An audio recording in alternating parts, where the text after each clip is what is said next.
اردو کہانی میں خوش آمدید۔ آج کی کہانی میں آگے بڑھنے سے پہلے اگر ابھی تک آپ نے ہمارے چینل کو سبسکرائب نہیں کیا تو جلدی سے چینل کو سبسکرائب کر لیں تاکہ آپ کو ایسی ہی کہانیاں وقت پر ملتی رہیں۔ وہ اپنے شوہر کو پیار سے دیکھ رہی تھی۔ وہ اس کو کبھی کبھی افسانوی کردار لگتا تھا، جس کا دل دیوتا کی طرح بڑا تھا، جو محبت میں لاسانی تھا۔ آج وہ ماضی کی سوچوں میں محو تھا۔ اسے 5 سال پہلے کے واقعات یاد آئے تو اس کی آنکھوں سے آنسو امڑ آئے۔ وہ کتنی نادان تھی۔ اگر اسے وہ شخص مل جائے تو اسے وہ قتل کر دے، چاہے بعد میں اسے پھانسی ہی کیوں نہ ہو جائے۔ اس کی ملاقات اس لڑکے سے پہلی بار ایک ریسٹورنٹ میں ہوئی، جب وہ اپنی سہیلیوں کے ساتھ کھانا کھا رہی تھی۔ ان کی نظریں آپس میں ملیں۔ اس کی شخصیت میں سحر تھا۔ اس لڑکے نے ایک پرچی پر اپنا فون نمبر لکھ کر اپنی ٹیبل پر رکھ دیا۔ اس کی قسمت خراب تھی کہ اس نے اس پرچی کو بعد میں اپنے پرس میں رکھ لیا۔ یہ بہت ہی بچگانہ عمل تھا۔ کئی دن بعد اس نے ہمت کی اور اسے فون ملایا۔ اس کی باتوں میں عجیب مٹھاس تھی، جس کی وجہ سے وہ آہستہ آہستہ اس کے قریب آ گئی۔ اس کی فیملی لڑکیوں کی آزادی کی قائل نہیں تھی کہ لڑکیوں کا لڑکوں سے یوں بات کرنے کو معیوب سمجھا جاتا تھا، اس لیے چھپ چھپ کر بات کرتی۔ وہ اس شخص کی طلسماتی شخصیت کے سحر میں گرفتار ہو چکی تھی۔ گھنٹوں فون پر بات کرتی تھی۔ پھر لڑکے نے ملاقات کے لیے اصرار شروع کر دیا۔ پہلے تو اس نے منع کر دیا، لیکن ایک دن اس نے ملنے کی حامی بھر لی۔ ریسٹورنٹ میں جب دونوں آمنے سامنے بیٹھ کر پہلی دفعہ بات کر رہے تھے، اسے بہت اچھا لگا۔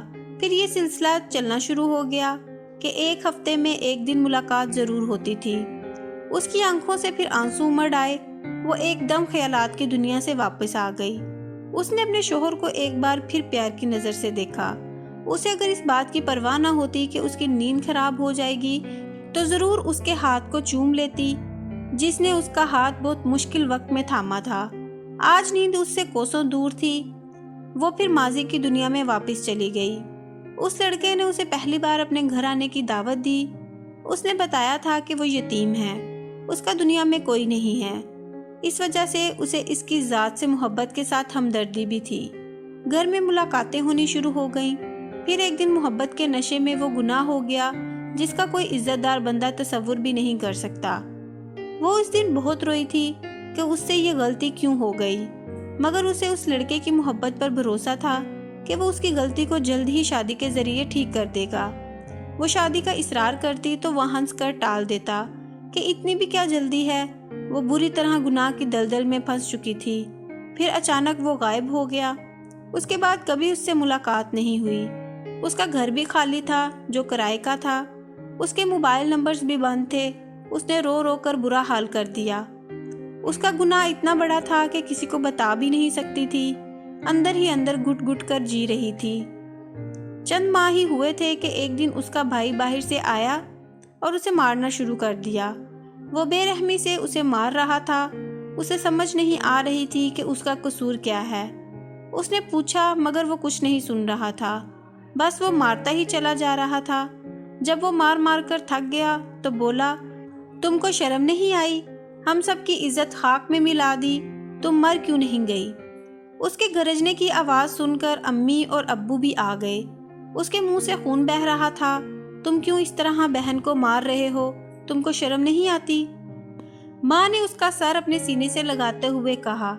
بھائی بولا، شرم اس کو نہیں آئی، کسی کے ساتھ منہ کالا کرتی رہی۔